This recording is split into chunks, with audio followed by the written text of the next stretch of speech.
एक बात बताओ, मैं आपकी क्या नौकरानी हूँ जो आपके गंदे कपड़े भी धोऊंगी मैं? भाभी, मैंने देखा आपने मशीन लगाई है तो दो चार कपड़े अपने भी निकाल के रख दिए धोने के लिए। अगर आप मेरे कपड़े धो दोगे तो इसमें क्या फ़र्क पड़ जाएगा?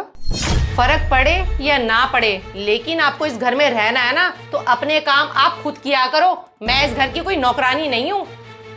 भाभी, मैंने कब कहा कि आप इस घर की नौकरानी हो? और मेरे कपड़े धोने से आप इस घर की नौकरानी कैसे हो जाओगी? आखिर मैं भी तो इस घर का हिस्सा ही हूँ। हिस्सा हूँ नहीं, हिस्सा थी। बहन, अब तेरी शादी हो गई है, इसीलिए अब तू अपने ससुराल वालों के परिवार का हिस्सा है, ना कि हमारे परिवार का हिस्सा। ये तो क्या बोल रहा है? जब बेटी की शादी हो जाती है तो अपने परिवार का हिस्सा नहीं होती है? बेटी तो मरते दम तक अपने परिवार का हिस्सा रहती है। मम्मी, ये सब बातें किताबों में या टीवी सीरियल में अच्छी लगती हैं। बहन अपने ससुराल से लड़के आ गई है और हमारे पे बोझ बन गई है। भाई, अभी तो इस घर में मुझे आए सिर्फ 10 दिन हुए हैं और आपको मैं 10 दिन में ही बोझ लगने लग गई। हाँ, बोझ लगने लग गई हो। अगर आप यहाँ पर मेहमान की तरह आती ना तो बात समझ आती, लेकिन आप तो अपना बोरिया बिस्तर लेकर डेरा ही बसा कर बैठ गई हो। अब अपने काम ना आपको खुद ही करने पड़ेंगे इस घर में। चलो राजीव।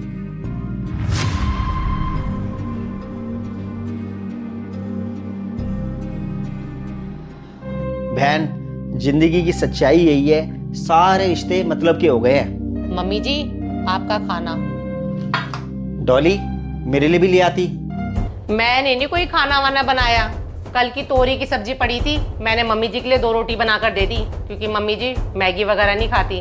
हम लोग मैगी ही खाने वाले हैं। मम्मी जी, आपके लिए 2 रोटी बहुत है ना? डॉली बेटा, 2 रोटी तो ठीक है। ये कल की दोपहर की सब्जी बनी है तोरी की। तुझे तो पता ही है मुझे गैस बन जाती है बासी सब्जी खाने से। भाभी, आप मम्मी को बासी खाना मत दिया करो। आपको अच्छे से पता है मम्मी को बासी खाना सूट नहीं करता। जब आपने 2 रोटियां बनाई थी तो थोड़ी सी सब्जी बना देते मम्मी के लिए ताजी। अरे वाह दीदी, आपको तो मम्मी जी की बड़ी चिंता है। अगर इतनी ही चिंता है ना अपनी मम्मी की, तो अपनी मम्मी को अपने हाथों से ताज़ा खाना बनाकर दे दिया करो। खैर, मैं भी किससे बात कर रही हूँ, आपसे अपने काम तो हो नहीं पाते हैं। आपके गंदे कपड़े हम धोते हैं, आपके झूठे बर्तन हम धोते हैं, बैठे बिठाए आपको खाना बना बनाया मिल जाता है। आपके तो बढ़िया ठाठ हो रहे हैं और मुझे कह रही हो कि मम्मी जी को ताज़ा खाना बना दिया करो। बहन, ये बिल्कुल ठीक कह रही है। तुझे यहाँ फ्री में रहने और खाने को मिल रहा है ना, तू इसी में अपनी गनीमत समझ। ये ना हो कि तू इससे भी जाए। खबरदार, तुम लोगों ने मेरी बेटी को कुछ कहा तो मेरी बेटी इसी घर में रहेगी मेरे साथ। ठीक है मम्मी जी, फिर अगर आपको अपनी बेटी के साथ इस घर में रहना है। लेकिन राजीव, अगर दीदी इस घर में रहेंगी ना तो मैं इस घर में हरगिज नहीं रह सकती हूँ। अब आप ही डिसाइड कर लो, आपको इस घर में मम्मी और अपनी बहन के साथ रहना है या मेरे साथ कहीं और रहना है। डॉली, अब इसमें मैंने क्या डिसाइड करना है? आपके साथ ही तो मेरा परिवार है। आप जहाँ रहोगी मैं भी वहीं रहूँगा। मम्मी, मेरा तो साकेत में फ्लैट पड़ा हुआ है, मैं तो डॉली और बच्चों के साथ उधर रह लूँगा। आप रहो बहन के साथ इधर ही। भाई, आप ये कैसी बातें कर रहे हो? अब बुढ़ापे में मम्मी अकेले कैसे रहेंगी? माँ बाप अपने बच्चों को इसलिए बड़ा करते हैं कि बीवी के कहने पर अपने माँ बाप को बुढ़ापे में अकेला छोड़ दें। वाह बहन, ये बात मुझ पे लागू होती है, तेरे हस्बैंड पे लागू नहीं होती है। जीजा जी का मुझे रोते रोते फोन आया था। राजीव, इसमें मैं क्या कर सकता हूँ? एक आदमी तो माँ और पत्नी के बीच में ही फंस जाता है। मैं सब समझता हूँ जीजा जी। जीजा जी, आज बहन को हमारे यहाँ आए 1 हफ्ता हो गया है। मैंने बहन से बात भी की थी, वो तो बस आप लोगों की गलतियाँ बताती है। जीजा जी, ऐसी क्या बातें हो गई हैं? राजीव, बहुत बातें हैं, मैं क्या क्या बताऊँ तुम्हें। प्रीति मेरे और अपने कपड़े धो देती है और मम्मी के कपड़े साइड में निकाल के रख देती है। और आपको बताऊँ, मम्मी को 2-2, 3 दिन का बासा खाना खिलाती है। क्या जीजा जी, बहन बासा खाना खिलाती है? ये तो कुछ नहीं है राजीव। प्रीति मुझ पर रोजाना दबाव बनाती है कि मैं अपनी माँ को छोड़ दूं। अब आप ही बताओ, इस बुढ़ापे में मैं अपनी माँ को अकेला कैसे छोड़ सकता हूँ?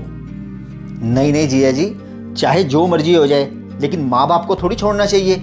आप चिंता मत करो, मैं प्रीति को समझाऊंगा। ठीक है राजीव, आप प्रीति को समझाना। मैंने तो प्रीति को यहाँ तक बोला है कि अगर तेरे से घर पे काम नहीं होता या खाना नहीं बनता तो मैं तेरे लिए नौकर रख देता हूँ, लेकिन वो अपनी बात पे ही अड़ी हुई है। कि अपनी माँ से अलग हो तभी मैं तुम्हारे साथ रहूंगी। सच में जीजा जी, ये तो बहुत गलत बात है बहन की। आप चिंता मत करो, मैं बहन से बात करता हूँ। ठीक है राजीव, अब आप ही मेरी आखिरी उम्मीद हो। प्लीज़ मैं आपके हाथ जोड़ता हूँ, मेरा घर बचा लो। जीजा जी, आपको मेरे आगे हाथ जोड़ने की ज़रूरत नहीं है। आप हमारे घर के दामाद हो, आप मुझ पर भरोसा रखो, मैं करता हूँ इसमें कुछ। ठीक है राजीव। ठीक है जीजा जी, अब मैं रखता हूँ फ़ोन। ठीक है राजीव। ठीक है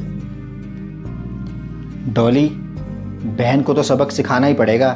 बहन जो जो अपने ससुराल वालों के साथ करती है ना, अब वो सब कुछ बहन के साथ इसी घर में होगा।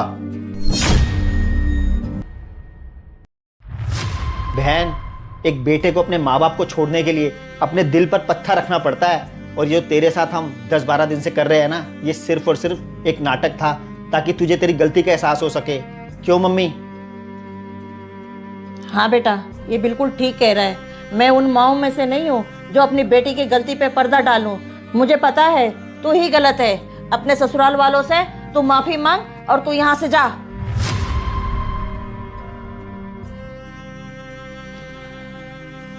अपनी बेटी की गलती किसी भी माँ बाप को नहीं दिखती है, क्योंकि माँ बाप अपनी बेटी के प्यार में अंधे हो जाते हैं। अपनी बेटी को सलाह देते हैं कि अपने सास ससुर को छोड़ दो, लेकिन जब अपनी बारी आती है तो कहते हैं बहू और बेटे को अपने माँ बाप को कभी नहीं छोड़ना चाहिए, बुढ़ापा कैसे कटेगा।